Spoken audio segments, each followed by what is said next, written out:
ഇതൊക്കെയാണെങ്കിലും സഭാപരമായിട്ട് മെത്രാന്മാർക്ക് കിട്ടിയ അധികാരങ്ങൾ ഈ അൽമായരിലേക്ക് കൈമാറാൻ ഒരു മടി കാട്ടുന്നുണ്ടോ? ഇപ്പോൾ അൽമായർക്ക് വേണ്ടത്ര പങ്കാളിത്തം സഭയിലുണ്ടോ? അതിൽ പിതാവ് സന്തുഷ്ടനാണോ?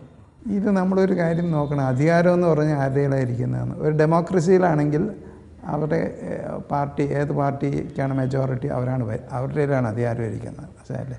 ചീഫ് മിനിസ്റ്റർ അധികാരം എല്ലാം ദൈവത്തിൽ നിന്ന് വരുന്നതാണ്. മനസ്സിലായില്ലേ? അത് പല വിധത്തിൽ ദൈവത്തിൽ നിന്ന് വരാം. ഇപ്പോൾ വി എസ് അച്യുതാനന്ദൻ്റെ അധികാരം എന്ന് പറയുന്നത് ജനങ്ങളിൽ കൂടി ദൈവം അദ്ദേഹത്തിന് കൊടുത്ത അധികാരമാണ്. അതുകൊണ്ടാണ് കത്തോലിക്ക സഭ വി എസിൻ്റെ അധികാരത്തെ ഞങ്ങൾ വളരെ ആദരിക്കുന്നുണ്ട്. അൺജസ്റ്റായിട്ട് വല്ല നിയമങ്ങളുണ്ടാക്കിയാൽ ഞങ്ങൾ അനുസരിക്കില്ല. ഇപ്പോൾ നമുക്കിപ്പോൾ അച്യുതാനന്ദനെ വേണ്ടെങ്കിൽ അടുത്ത ഇലക്ഷന് അവരോട് പോകാൻ പറയാം. മനസ്സിലായി? ജനങ്ങൾക്ക് പറയാം. അപ്പോൾ ദൈവം തന്നെ മാറ്റിക്കളയാണ് ചെയ്യുന്നത്, ജനങ്ങൾ വഴി. ഇത് ജനങ്ങൾ വഴിയല്ല മെത്രാന്മാർക്ക് എനിക്ക് കൈവയ്പ്പ് കിട്ടിയിരിക്കുന്നത്. മനസ്സിലായില്ല? അത് അപ്പോസ്തലന്മാരുടെ ഒരു കൈവയ്പ്പ് കിട്ടിയിട്ടുണ്ട്. ആ അധികാരം പക്ഷേ അത് ഉപയോഗിക്കുന്നത് എങ്ങനെയാണെന്നുള്ളതിന് തിരുസഭ എന്ന് പറയുന്നുണ്ട്. അത് സ്വച്ഛാധിപരമായിട്ടതല്ല ഉപയോഗിക്കേണ്ടത്. എല്ലാവരോടൊക്കെ കൺസൾട്ട് ചെയ്ത് ആവശ്യമുള്ള കാര്യം അതിനാണ് പല കൗൺസിൽസ് ഉണ്ട്. പാരിഷ് കൗൺസിൽസ് ഉണ്ട്, പെസ്ബിറ്റൽ കൗൺസിൽസ് ഉണ്ട്, സെനറ്റ് ഓഫ് പ്രീസ്റ്റ്സ് ഉണ്ട്.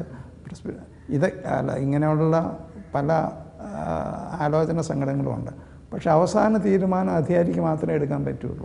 പക്ഷെ പരമ്പരാഗതമായിട്ട് അങ്ങനെയാണെങ്കിൽ കൂടി ഈ കാലത്തിനനുസരിച്ച് ചില മാറ്റങ്ങൾ വരുത്തേണ്ടതല്ലേ? ഇപ്പോൾ അച്ഛന്മാരും മെത്രാന്മാരും കൂടി അൽമായർക്ക് വേണ്ടി നടത്തുന്ന സഭ എന്നൊരു ധാരണ മാറ്റേണ്ടതല്ലേ? അങ്ങനെ അല്ലല്ലോ. ആ ധാരണ പണ്ടേ രണ്ടാം വത്തിക്കാൻ കൗൺസിൽ അങ്ങനെ ധാരണ ഉണ്ടായിരുന്നെങ്കിൽ അത് മാറ്റിയല്ലോ. ആ പിരാമിഡ് സ്ട്രക്ചർ എന്നുള്ളത് മാറ്റിയിട്ട് മെത്രാന്മാരും വൈദികരും ഒക്കെ ഈ ദൈവജനത്തെ, അവരെല്ലാം ദൈവജനത്തിൽ ഉൾപ്പെടുന്നു, മാമോദിസ മുങ്ങിയവരെല്ലാം ജലത്താൽ. പക്ഷെ അവരുടെ സേവകന്മാരായിട്ടാണ്, സെർവൻസ് ആയിട്ടാണ് കാണുന്നത്. മനസ്സിലായില്ലേ? ദൈവികമായി കിട്ടിയ അധികാരമാണെങ്കിൽ കൂടി അത് പങ്കുവയ്ക്കുന്നത് നല്ലതല്ലേ? പങ്കുവയ്ക്കാൻ പറ്റില്ലല്ലോ. ദൈവം കൊടുത്താലല്ലേ കൊടുക്കാൻ പറ്റുള്ളൂ. ആ അധികാരം ഉപയോഗിക്കുന്നത് മറ്റുള്ളവരുടെ സഹകരണത്തോടും മറ്റുള്ളവരുടെ അഭിപ്രായമൊക്കെ ചോദിച്ചിട്ടും കൺസൾട്ട് ചെയ്തിട്ടും ഒരു കൺസെൻസസ് ഒക്കെ ഉണ്ടാക്കിയിട്ട് ചെയ്യുന്നതാണ്. അതാണ് സഭ ആഗ്രഹിക്കുന്നത്. ഇപ്പോൾ ഞാൻ ചോദിക്കാൻ ഒരു കാരണം, ഈ സഭയ്ക്കെതിരെ ഒരുപാട് വിമർശനങ്ങളും ആക്രമണങ്ങളും ഒക്കെ ഉണ്ടായപ്പോഴും സഭയെ ന്യായീകരിക്കാനായി അൽമായരെ അധികം കണ്ടില്ല. കൂടുതലും മെത്രാന്മാരും അച്ഛന്മാരും ഒക്കെയാണ് TV ചാനലുകളിൽ പോലും സഭയെ പ്രതിരോധിച്ചത്. അതെന്തുകൊണ്ടാണ് അവരിൽ നിന്ന് അങ്ങനെ ഒരു വികാരം ഉണ്ടാവാത്തത്? അൽമായർക്കും കൂടുതൽ പങ്കാളിത്തം കൊടുക്കേണ്ട സമയം അതിക്രമിച്ചിരിക്കുന്നു. അപ്പോൾ അത് ഞങ്ങൾ ശ്രമിക്കുന്നുണ്ട്.